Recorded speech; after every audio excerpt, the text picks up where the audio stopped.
sabe de la realidad está viendo que su pueblo se va.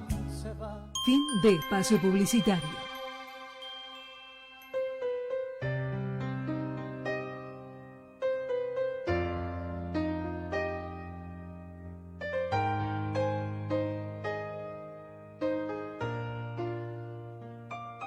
Hace tanto tiempo yo compré una iglesia a precio de sangre entre crudo dolor. Hace tanto tiempo que envié a mi hijo para rescatar lo que se perdió. Hace tanto tiempo que estoy deseando esa humilde entrega de un adorador que solo se postra ante mi presencia y no a las ofertas de una posición. Hace tanto tiempo que estoy deseando que muestre mi imagen, que es la del amor, que no se confunda entre tanta gente, que sea distinta solo como yo, que no se divida como suele a veces, entrando en contiendas y en discusión, buscando alcanzarse el más grande que el otro. Si en el universo el grande soy yo quiero una iglesia que me dé la gloria y procure la unión. Yo quiero una iglesia que sane al herido, que rompa... Doy gracias al Señor, hermanos y hermanas. Les abrazo en el amor del Señor a todos los hermanos y hermanas que nos escuchan por la 94.1 Radio La Predicadora, aquí en Isidro Casanova. Quien les habla es el pastor Ramón Encina, de la Iglesia de Nuestro Señor Jesucristo, ubicada en la calle José Hernández 384 de Barrio El Tambo. Un saludo para toda la membresía, para todos los hermanos de la congregación, desde el más grande hasta el más pequeño. Un gran abrazo en el Señor a todos, hermanos amados. Bueno, estamos aquí nuevamente para poder dar la palabra que el Señor nos ha dado en este tiempo, y bueno, con el deseo siempre de poder edificar la iglesia de nuestro Señor Jesucristo en Isidro Casanova, La Ferrere y todos los lugares donde la iglesia se encuentre. Le mando un beso grande a mi amada esposa, a mi hija y a mis hijos. El Señor les bendiga grandemente a cada uno de ellos, hermanos amados. Gracias le damos al Señor por todas las cosas que nos acontecen. No, gracias por las luchas, por las pruebas, gracias por la salud, gracias al Señor que nos hemos levantado en este día para servirle. Vamos a leer, hermanos amados, en el libro de Romanos, en el capítulo 9 de Romanos. El Señor bendiga grandemente a la audiencia, que el Señor le dé espíritu de sabiduría y de revelación a todos los hermanos y hermanas. Primero vamos a hacer una oración. Señor, estoy delante de tu presencia en esta hora, en esta radio, para pedirte en el nombre de tu amado Hijo Jesucristo, Señor, que tú, Señor, me unjas, Señor, con el poder de tu Espíritu Santo para poder dar tu palabra. Señor, toda la gloria y la honra sea para ti. Señor amado, que tu palabra sea exaltada, que tu persona sea exaltada en esta mañana. Bendice, Señor, a los hermanos y a las hermanas que escuchan. Ábreles los ojos del entendimiento para que ellos puedan conocer cuál es la supereminente grandeza de su poder, ¿no? Y cuál aquella vida nueva que ellos han recibido, Señor. Padre, te pido en el nombre de Jesús que bendiga a todos los amigos que me escuchan, a los que están cerca, a los que están lejos, Señor, en el nombre de Jesús. Amén. Vamos a leer en el capítulo 9 del libro de Romanos. Este capítulo 9 está más bien dirigido a Israel. El capítulo 9, el capítulo 10 y el capítulo 11 está dirigido a Israel. Pero como toda la escritura es útil para enseñarnos, para redarguirnos, entonces nosotros vamos a meternos en este capítulo para ver qué podemos sacar para nosotros. Porque todo fue escrito para nuestra admonición, para nuestra enseñanza. Entonces Pablo, viniendo del capítulo 8 de Romanos, dice: verdad digo en Cristo, no miento, y mi conciencia me da testimonio en el Espíritu Santo, que tengo gran tristeza y continuo dolor en mi corazón, porque deseara yo mismo ser anatema, separado de Cristo, por amor a mis hermanos, los que son mis parientes según la carne. La versión que leí yo fue la versión 1960 de la Thompson, ¿no? Perdón, de la Thompson. Y ahora voy a leer el mismo pasaje, pero con la versión antigua, la 1569. Y dice así: verdad digo en Cristo no miento, dando mi testimonio, mi conciencia en el Espíritu Santo. Gloria al nombre del Señor. ¿Vio? Y dice que tengo gran tristeza y continuo dolor en mi corazón, porque deseara yo mismo ser apartado de Cristo por mis hermanos, que son mis parientes según la carne. Gracias le damos al Señor, ¿verdad? Bueno, acá dice apartado, pero en la versión 1960 dice anatema, separado de Cristo.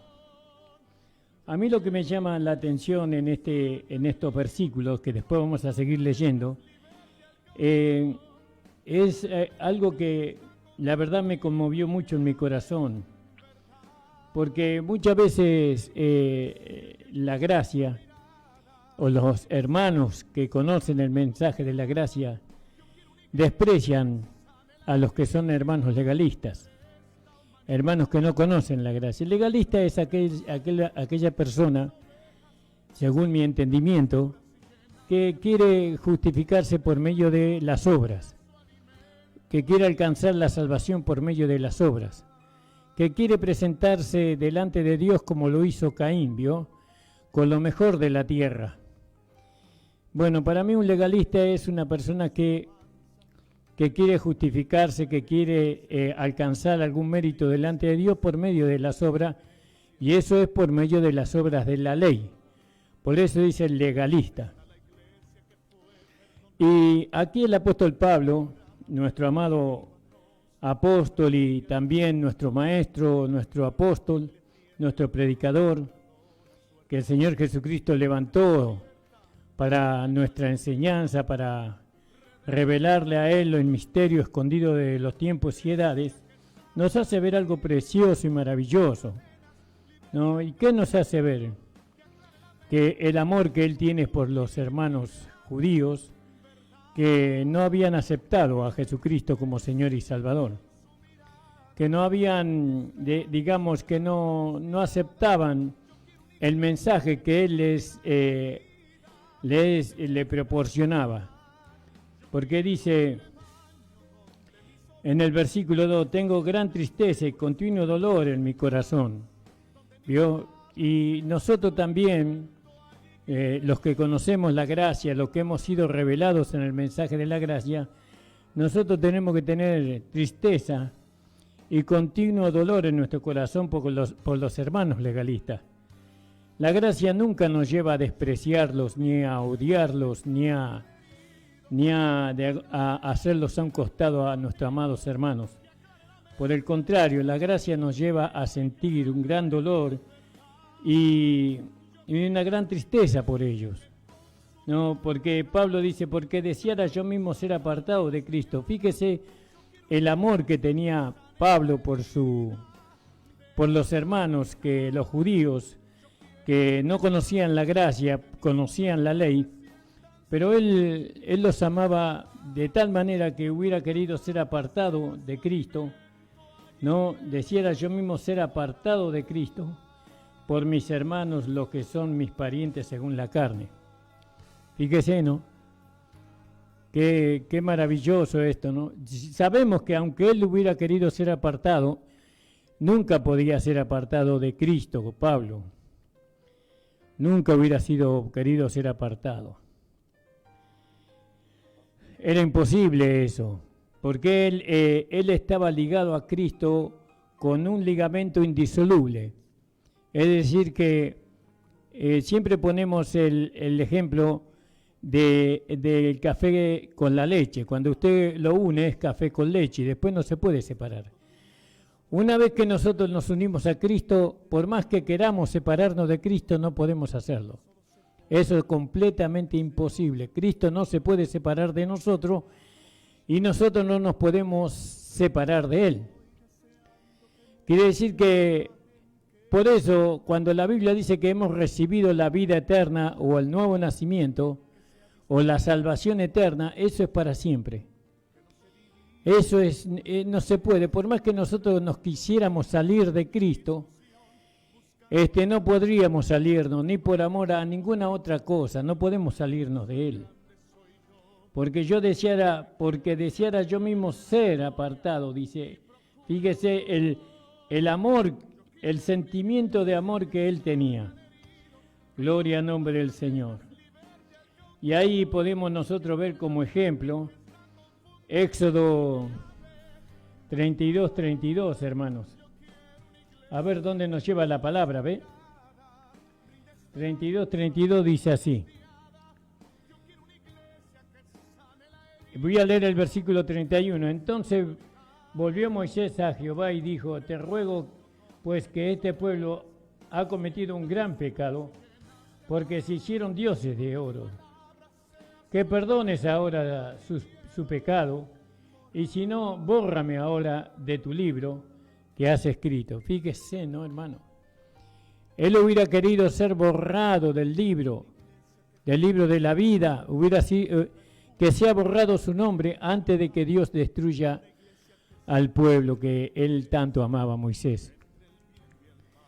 Fíjese qué terrible esto, ¿no? Qué sentimiento raro, ¿no? Qué sentimiento profundo y raro y extraño que estos hombres nos hacen saber que tenían, o que el Espíritu Santo nos hace saber que estos hombres tenían un sentimiento tan profundo por aquellos a los cuales ellos tenían bajo su responsabilidad, porque ellos tenían una responsabilidad sobre Pablo, sobre las almas que eran sus parientes según la carne, y también tenía una responsabilidad Moisés, que tenía ese pueblo numeroso, el cual él había sacado con la ayuda de Dios de Egipto. Pero el sentir que estos hombres tenían para con el pueblo, ¿vio? Qué enseñanza para nosotros los pastores, porque muchas veces nosotros los pastores no tenemos tal amor. A nosotros nos da igual un alma que otra. A nosotros, si no viene al culto, no me importa.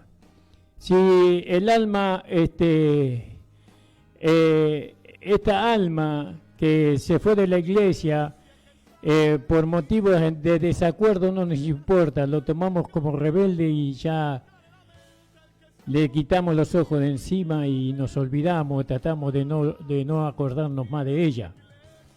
Pero sin embargo nosotros vemos el sentir del apóstol Pablo y vemos también el sentir de Moisés, porque este pueblo había hecho un becerro de oro y Dios estaba dispuesto a destruir a todo el pueblo. Y entonces volvió Moisés a Jehová y dijo: te ruego pues que este pueblo ha cometido gran pecado, porque se hicieron dioses de oro, que perdones ahora su pecado, y si no, ráeme ahora de tu libro que has escrito. Gloria al nombre del Señor. Qué amor profundo que tenía el apóstol Moisés por su pueblo. Era el amor de Dios en él, no era el amor de Moisés. Era el amor de Dios en Moisés. Era el amor de Pablo en Pablo. Estos hombres amaron de tal manera y le dieron lugar a ese amor, que estaban dispuestos, uno a ser borrado del libro, ¿no? Del libro de la vida donde él había estado anotado, y el otro estaba dispuesto a ser maldecido, a ser apartado de Cristo por amor a los hermanos. Alabado sea el Señor. La gracia no nos lleva a nosotros a despreciar o aborrecer a aquellos hermanos que no la conocen, aquellos hermanos que son legalistas y que tratan de salvarse por medio de las obras. Por el contrario, la gracia nos lleva a nosotros a amarlos entrañablemente, en nuestras entrañas, y cuando ese amor se manifiesta en nosotros, no podemos decir que ese amor es nuestro, sino que ese es el amor de Dios por aquellos que son de alguna manera nuestros hermanos. Alabado sea el Señor. Y Pablo sigue hablando y dice que son israelitas, de los cuales es la adopción, porque ellos fueron adoptados como hijos de Dios. No, ellos fueron adoptados como hijos de Dios porque Dios de todos los pueblos de la tierra tomó a Israel como su hijo amado. Al peor de los pueblos de la tierra lo tomó, porque de los cuales es la adopción y la gloria y el pacto. Fíjese, ¿no? Usted eso lo puede leer ahí en Génesis 17, ¿no? El pacto que Dios hizo con Abraham. Y la data de la ley o el culto y las promesas, cuyos son los padres y de los cuales es Cristo según la carne. De ahí viene Cristo. Cristo viene de este pueblo. Alabado sea el Señor. Y nosotros también venimos de allí, porque nosotros somos judíos también. No somos llamados hijos de Dios, los cuales es Cristo según la carne, el cual es Dios sobre todas las cosas, bendito por los siglos, amén. El cual es Dios, ¿quién? Cristo, el cual es Dios sobre todas las cosas. Y acá tenemos un pasaje para anotar y memorizar, para aquellos que muchas veces nos preguntan quién es Cristo. Cristo es Dios. Jesucristo, el Señor, es Dios, el cual es Dios sobre todas las cosas.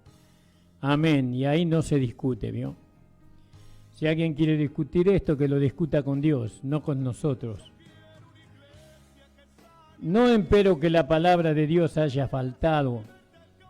No, acá en mi Biblia 1569 dice faltado. Y acá en la versión 1960, la palabra, vamos a ver si dice lo mismo. Gloria al nombre del Señor. En el versículo 6 dice, no que la palabra de Dios haya fallado, ¿no? A ellos no le faltó ni la palabra de Dios falló. Dios le dio a ellos lo suficiente para que ellos pudieran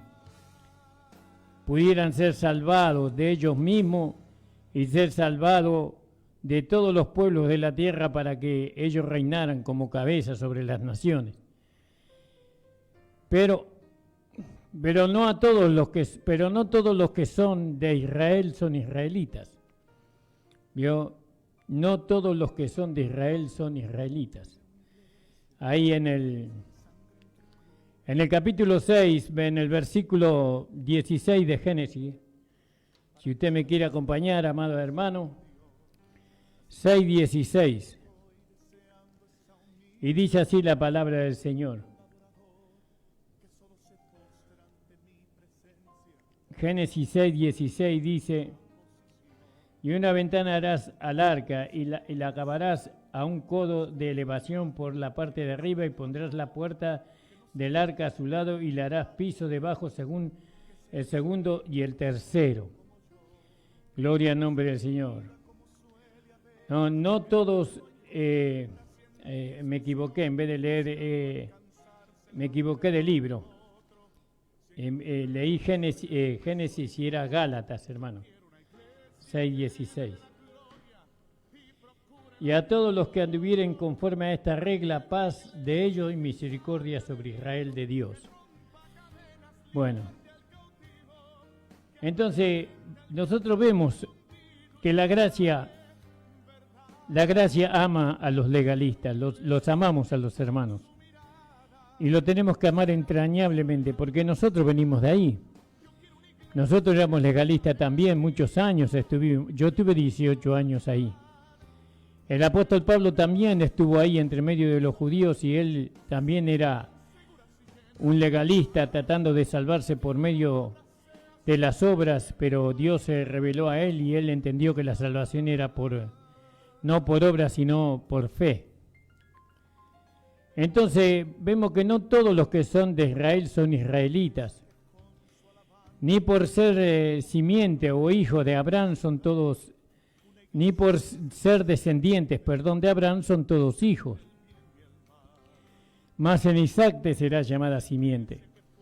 Vio que si vamos a lo natural, Abraham tuvo 2 hijos, pero Ismael no se contó como hijo de Abraham.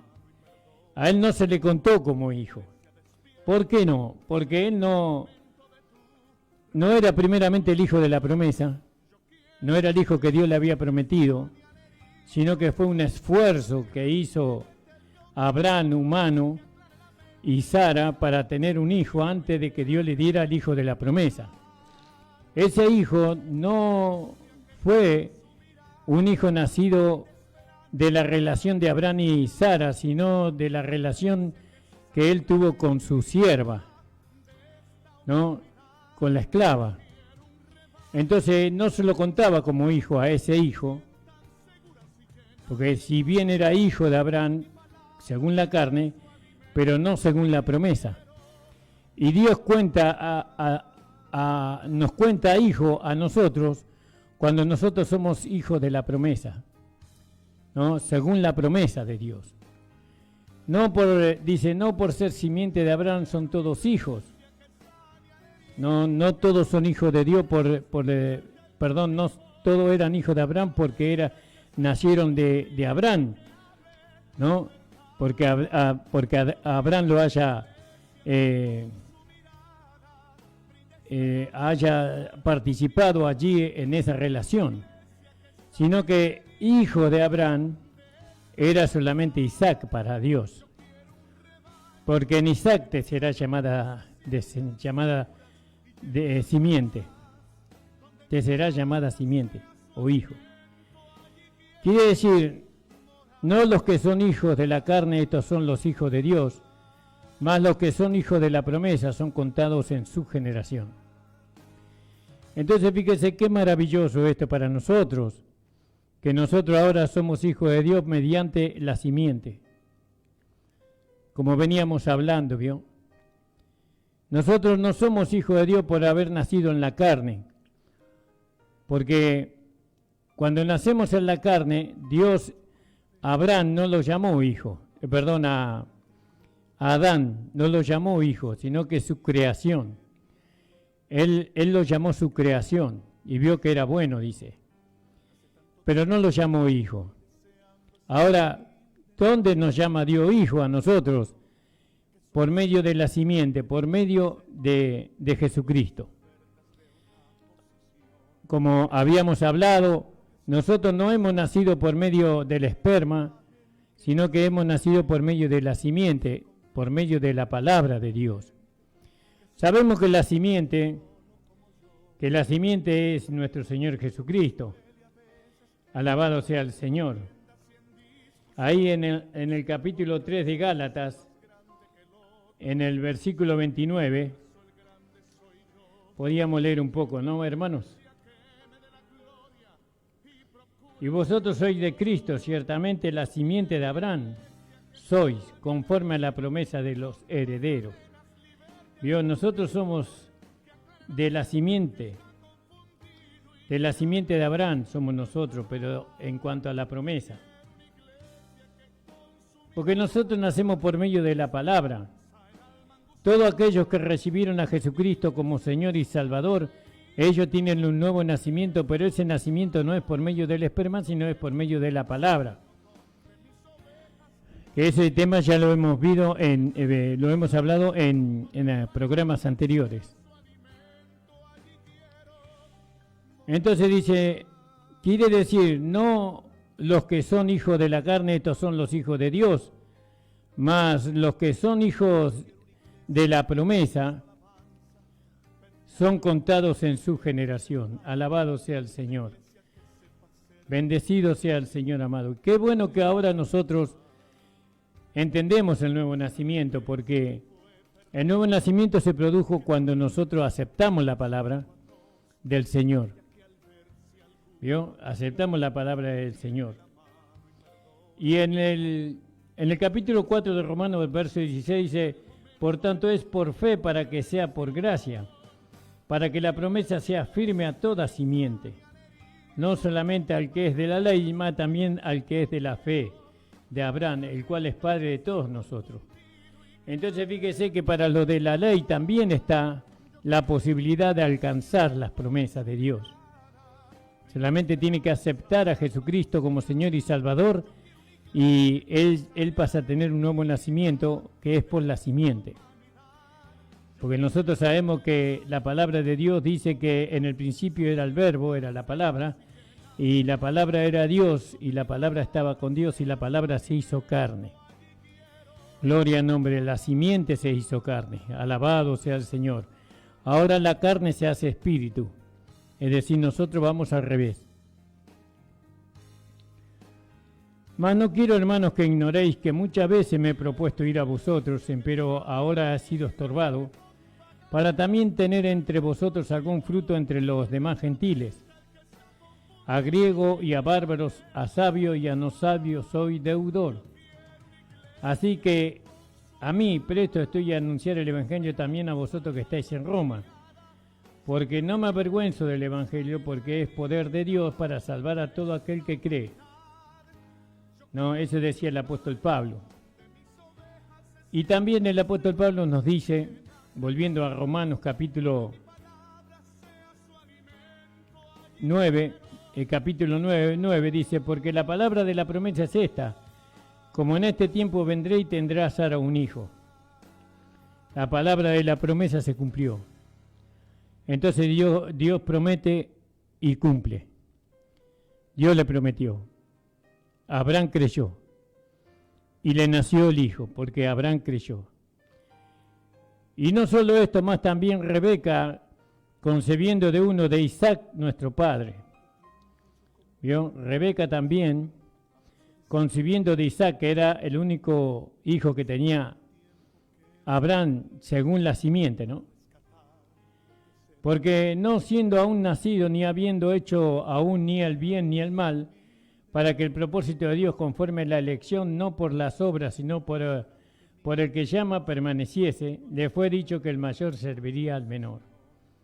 Y acá hay mucho para decir, pero no me voy a detener a desarrollar esto, porque esto entra en otro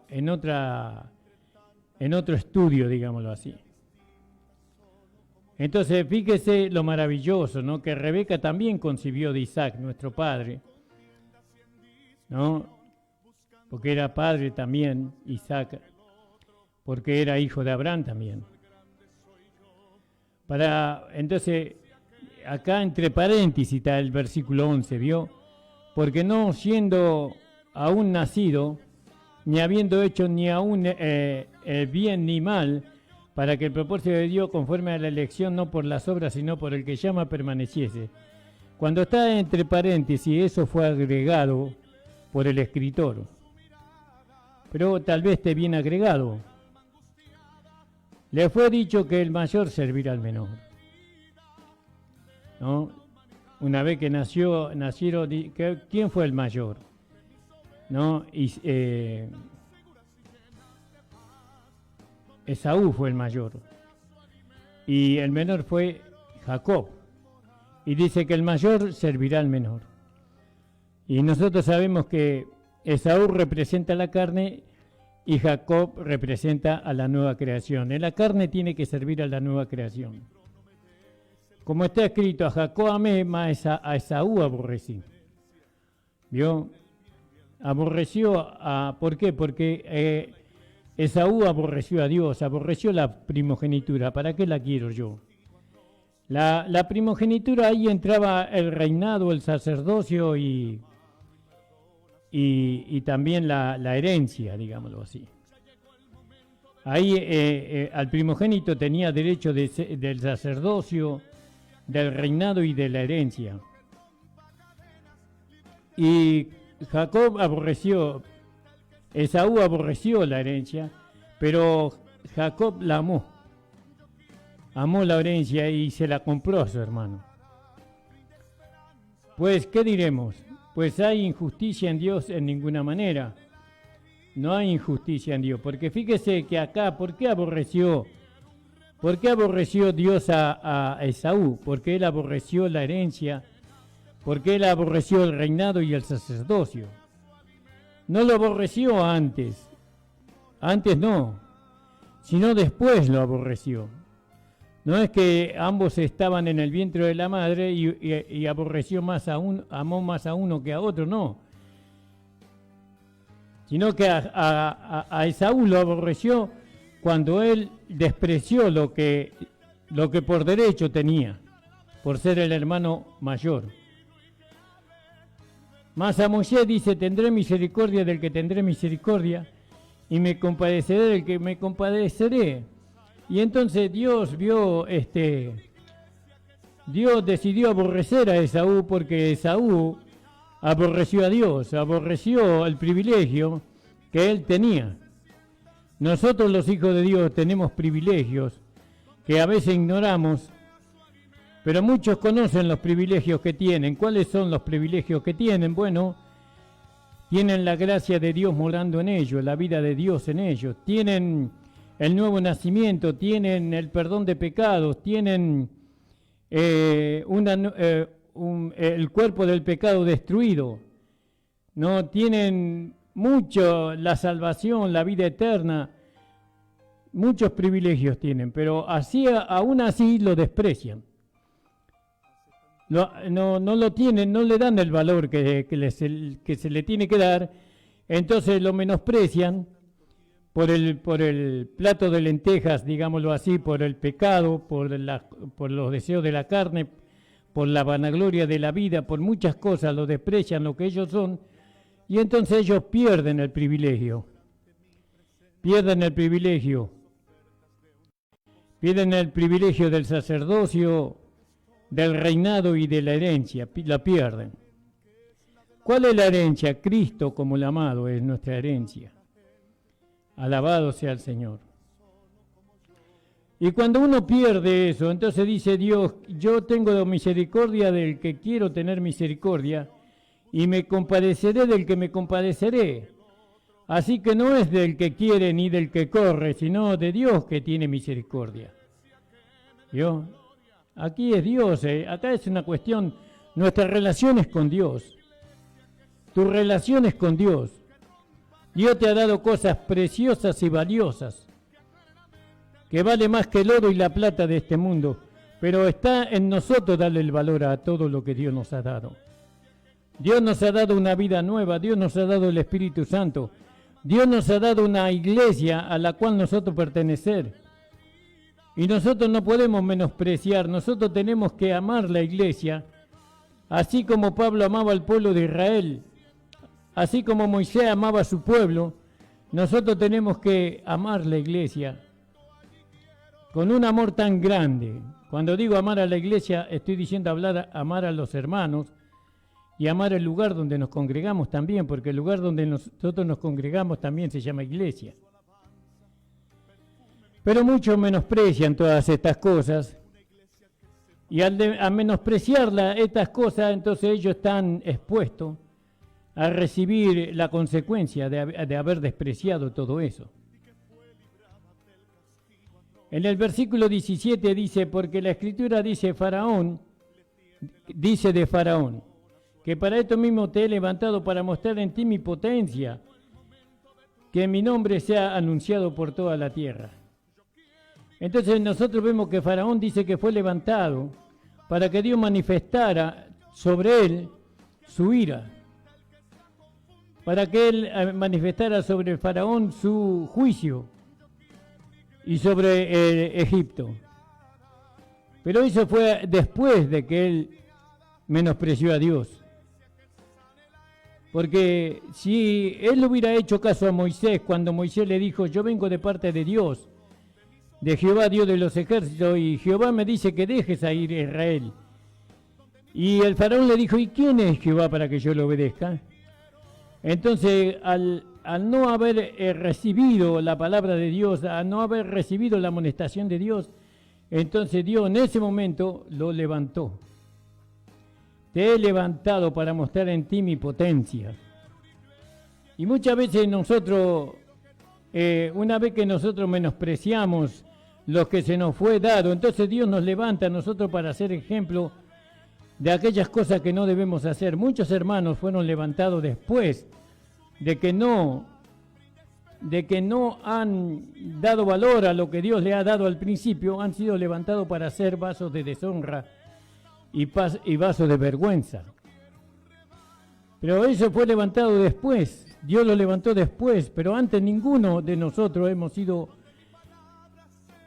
hechos vasos de vergüenza, sino que después nos hacemos vasos de vergüenza porque no tenemos a Dios en cuenta, porque menospreciamos las cosas que Dios nos ha dado a nosotros. Menospreciamos todo lo que Dios nos dio, está desde el capítulo 1 hasta el capítulo 8 del libro de Romanos. ¿Se da cuenta? No es que Dios esperó que naciera ese faraón en ese año, en ese siglo, y sobre ese hombre Dios lo preparó de antemano para que pudiera él. Porque si Dios, la promesa era que Israel iba a estar 400 años esclavos en Egipto y que él lo iba a sacar con mano poderosa. Y bueno, y Dios lo iba a sacar con mano poderosa, aunque Faraón se hubiera dicho, sí, Moisés, sacarlos a todos. Yo no tengo ningún problema. Pero no, él actuó diferente. Él dijo, no, ¿quién es Dios para que yo lo obedezca? De manera, dice el versículo 18, que de él que él quiere tiene misericordia y al que quiere endurecer, endurece. ¿Se da cuenta? ¿Cuántos hermanos que antes iban a la iglesia, que eran salvos o que son salvos? ¿No? ¿Cuántos hermanos que tuvieron el nuevo nacimiento, que antes tenían el favor de Dios sobre sí, no, ahora están endurecidos? ¿Por qué están endurecidos? Porque Dios los ha endurecido, ¿no? Para mostrar en ellos su poder, para que sean ejemplo a aquellos que vienen detrás, para que vean que aquellos que siguen los pasos de aquellos que se endurecen, de aquellos que no dan valor a las cosas que han recibido, los pone como ejemplo. Porque la Escritura dice a Faraón que para esto mismo te he levantado y para mostrar en ti mi potencia y que mi nombre sea anunciado por toda la tierra. De manera que el que quiere tiene misericordia, el que quiere endurecer, endurece. ¿Vio? Me dirás pues, ¿por qué pues se enoja? Porque ¿quién resistirá su voluntad? ¿Vio? Y ahí entran aquellos que dicen que fueron predestinados. Pero si el faraón fue levantado para que Dios muestre su poder, entonces ¿qué sentido tiene? No, ¿cómo se puede resistir a su voluntad? El faraón era inocente, el faraón merecía la misericordia de Dios, no. Porque todo eso vino después de que él rechazó a Dios. Cuando él rechazó a Dios se endureció. Y así cada hermano que muchas veces va a la iglesia y después se va de la iglesia y ellos creen que van a mantener fuera de la iglesia, van a mantener el amor hacia el Señor, cuando la verdad que se va procediendo en ellos, procesando una dureza en ellos, que los lleva a ellos a estar en el mundo por muchos años. Y si Dios no interviene, entonces ellos mueren ahí, con un corazón endurecido, más con la salvación asegurada. De manera que el que quiere tiene misericordia y al que quiere endurecer, endurece. Y me dirás, pues, ¿por qué pues se enoja? ¿Quién resistirá su voluntad? Y Pablo le contesta a aquellos que hablan de la predestinación antes de la fundación del mundo. Dice más, antes, hombre, ¿quién eres tú que alterques con Dios? Dirá el vaso de barro al que lo labró, ¿por qué me has hecho tal? ¿No tiene potestad el alfarero para hacer de la misma masa un vaso para honra y otro para vergüenza? Y que si Dios, queriendo mostrar la ira y hacer notoria su potencia, soportó con mucha mansedumbre los vasos de ira preparados para muerte, gloria al nombre del Señor, con mucha mansedumbre soportó,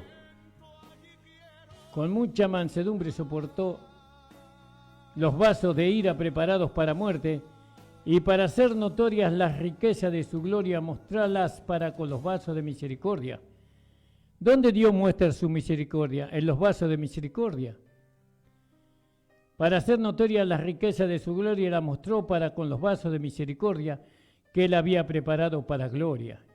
Gloria al nombre del Señor. Acá hay mucho para decir, pero no voy a entrar en eso. Los cuales también ha llamado es a saber a nosotros, no solo los judíos, también los gentiles. Quiere decir que los judíos eran vasos de misericordia, pero ¿qué pasó? Se endurecieron y ahora son vasos de ira. Los cuales también ha llamado es a saber a nosotros, no solo los judíos, mas también los gentiles. Como también en Osea dice, llamaré al que no era mi pueblo, pueblo mío. Y a la no amada, amada, y será que en aquel lugar donde le fue dicho, vosotros no sois pueblo mío, así serán llamados hijos de Dios viviente. Disculpen, hermano. También Isaías clama tocante a Israel, si fuera el número de los hijos de Israel como la arena del mar, las reliquias serán salvas. Porque la palabra consumadora y abreviadora en justicia, porque la palabra abreviada hará el Señor sobre la tierra. Y como antes dijo Isaías, si el Señor de los ejércitos no hubiera dejado la simiente, como Sodoma hubiéramos venido a ser y Gomorra fuéramos semejantes. Pues ¿qué diremos? Que los gentiles que no seguían la justicia han alcanzado la justicia, es a saber la justicia que es por la fe. Mas Israel que seguía la ley de justicia no ha llegado a la ley de justicia, ¿por qué? Porque lo seguían no por fe, más por las obras de la ley, por lo cual tropezaron en la piedra de tropiezo. Como está escrito, aquí pongo en Sión piedra de tropiezo y piedra de caída, y aquel que creyere en ella no será avergonzado. Entonces fíjese cómo Pablo les presenta a los judíos la salvación, ¿no? A los religiosos. Así los hermanos legalistas tropiezan ellos. Tropiezan con Cristo. Ellos tropiezan con la cruz. Ellos encuentran en la cruz, ¿no? Digamos, un impedimento, ¿no? Un impedimento. Y para poder alcanzar la salvación. Entonces, ¿qué dicen ellos? Bueno, nosotros no podemos alcanzar la salvación por medio de la muerte, como Jesús. Entonces nos vamos a tratar de salvar por medio de la ley, por medio de las obras. Pero ellos no se dan cuenta, los hermanos legalistas, que no es por medio de las obras que van a alcanzar la salvación y la vida eterna, sino es por medio de la cruz. Porque Cristo fue el sacrificio sustitutivo. Es decir, que Cristo murió en lugar de nosotros. Nosotros no necesitamos morir en la cruz. Nosotros ya hemos muerto en la cruz por medio de Jesucristo. Y si nosotros aceptamos eso, entonces alcanzamos la salvación y la vida eterna. ¿Y ahora qué pasa con los mandamientos? Y los mandamientos fueron escritos en nuestro interior, en nuestro corazón. Dios los escribió en nosotros, los mandamientos. Aunque nosotros no los sepamos de memoria, están ahí. Aunque no lo podamos enumerar uno por uno, están ahí. Los mandamientos de Dios están en nosotros. No robar, no adulterar, no fornicar, no despreciar, no, bueno, hay tantos mandamientos. ¿Y para qué Dios los puso a nosotros una vez que nosotros somos salvos, una vez que nosotros hemos recibido la vida eterna? ¿Dios puso los mandamientos para que nosotros los cumplamos? No, sino para que los mandamientos se manifiesten a través de nosotros por medio de una vida de andar en el Espíritu. Eso es claro, hermano. Cuando nosotros andamos en el Espíritu, entonces nosotros podemos, en nosotros se pueden manifestar los mandamientos de Dios. Ahora, los judíos encontraron un tropiezo en la cruz. Los religiosos igualmente también encuentran en la cruz un tropiezo.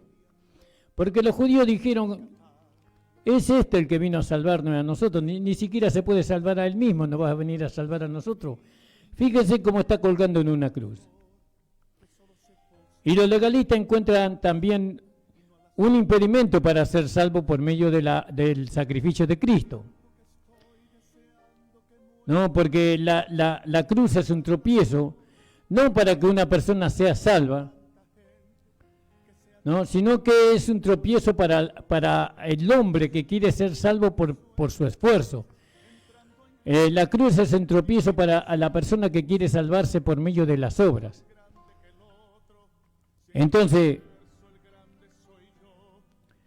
dice el apóstol Pablo, mas Israel seguía la ley de justicia y no ha llegado a la ley de justicia. Vamos a leerlos al revés. He aquí que pongo en Sión piedra de tropiezo y piedra de caída, y aquel que creyere en ella no será avergonzado. Porque la seguían no por fe, más por obra, más como por obras de la ley, por lo cual tropezaron en la piedra de tropiezo. Mas Israel seguía la ley de justicia y no lo alcanzó a esa ley de justicia. Pues, ¿qué diremos? Que los gentiles que no seguían la ley de justicia han alcanzado la justicia, es a saber, la justicia que es por la fe. Como dijo Isaías, si el Señor de los ejércitos no nos hubiera dejado simiente, como Sodoma habríamos venido a ser y como Gomorra seríamos semejantes. Entonces, fíjese, hermanos amados, el apóstol Pablo le está llevando a los hermanos religiosos que él amaba entrañablemente, y nosotros amamos a los hermanos legalistas, los amamos entrañablemente, por lo menos yo los amo a los hermanos legalistas, no tengo nada en contra de ellos, pero así como Pablo les ofrecía la salvación por medio de la historia, de Abraham, de Isaac, por medio de la historia del faraón, ¿no? Así nosotros también a los hermanos legalistas le ofrecemos la salvación. Porque un legalista podría llegar a ser un hombre religioso no salvo. Es decir, que tiene una postura religiosa, pero que no es salvo, porque la única manera de que la persona pueda ser salva es por medio de la fe en Jesucristo, creyendo que lo que Cristo hizo en la cruz del Calvario es suficiente para salvarle. No, que no necesita él hacer algo para ser salvo, sino que yo soy salvo por lo que hizo Jesucristo, por lo que hizo Jesús de Nazaret cuando fue a la cruz del Calvario, porque Jesucristo es después de la cruz. Si yo acepto lo que hizo Jesucristo, o lo que hizo Jesús después antes de morir en la cruz y en la cruz, si yo acepto el sacrificio de Jesús en la cruz del Calvario como lo suficiente para yo ser salvo, para tener vida eterna, para ser hijo de Dios, para ser santo, para tener un nuevo nacimiento, entonces yo ya no tengo que hacer más nada en cuanto a eso. Yo ya no hago algo para ser salvo, para tener vida eterna o el nuevo nacimiento, sino que todo lo que yo hago es porque ya soy salvo. Ya nací de nuevo, ya soy una nueva creación ahora en Cristo. No tengo que hacer nada, sino que Cristo lo hizo todo por mí. Esto es lo que el apóstol Pablo está hablando aquí en el capítulo 10. Le está acercando la salvación a aquellos que él amaba mucho, que era el pueblo de Israel. Y muchos israelitas fueron salvos a través del ministerio del apóstol Pablo, muchísimos judíos que se hicieron cristianos después y abandonaron la ley. Pero la ley no los abandonó a ellos, porque la ley fue escrita en sus corazones por el Espíritu Santo. Ya ellos no tenían que memorizar la ley, sino Yo no necesito, y usted tampoco necesita memorizar los mandamientos, sino que el Espíritu Santo, cuando usted va a hacer algo que va en contra de la ley, ¿no? El Espíritu Santo le amonesta en su espíritu y usted sabe que eso no es bueno para agradar a Dios. Entonces, esto es lo maravilloso, lo precioso que yo puedo ver en el capítulo 10 hasta ahora. Cómo trató Pablo insistentemente en que los judíos puedan alcanzar la salvación y la vida eterna. Y así nosotros queremos que los hermanos legalistas, a los cuales amamos mucho, entrañablemente los amamos, queremos que ellos alcancen la salvación y la vida eterna por medio de Jesucristo, no por medio de la ley o por medio de la legalidad. ¿Vio? Por eso, hermanos amados, usted tiene que considerar esta palabra. Tienen que considerar y decir, Señor, ¿es así? Si es así, yo quiero eso, Señor. Porque no crea que nosotros no tenemos nada que hacer. Tenemos que vivir una vida rendida al Espíritu. Tenemos que manifestar una vida de justicia. Tenemos que manifestar el fruto del Espíritu. Tenemos que vivir la vida del cuerpo, la vida de la iglesia. Hay muchas cosas para hacer, pero a partir de lo que Cristo hizo. No a partir de lo que yo voy haciendo. El sacrificio de Cristo nos salvó. Nosotros somos salvos y tenemos vida eterna por lo que Cristo hizo, no por lo que hacemos nosotros. Por eso, hermanos amados, yo le invito a usted, que es un hijo de Dios, que pueda recibir esta gracia como un regalo de Dios. Esto Dios nos regaló en Cristo. Dios le regaló la salvación y la vida eterna. ¿La acepta usted? Entonces no trate de ser salvo. No trate, usted ya es salvo. Usted ya tiene vida eterna. No trate, nunca más trate, porque de esa manera usted va a decir que el sacrificio de Cristo no sirvió. O no sirve, no alcanza para su salvación. ¿Somos salvos por medio de Cristo o no somos salvos? Vamos a hacer una oración de gracias al Señor por este programa, hermanos. Ahora viene nuestro hermano Nicolás. Señor, te doy gracias por esta hora de programa, por este programa de radio, Señor, que todo aquello que yo no pude clarificar, tú lo puedas hacer por medio de tu Espíritu Santo. Bendice a tu iglesia, bendice a los hermanos amados, a todos los hermanos. Ayúdalos a entender y a comprender, Señor, porque si tú no abres los ojos del entendimiento, yo no lo puedo hacer. Yo doy tu palabra como tú me has enviado a hacer. Gracias te doy, Padre, en el nombre de Jesús. Amén. El Señor les bendiga, hermanos.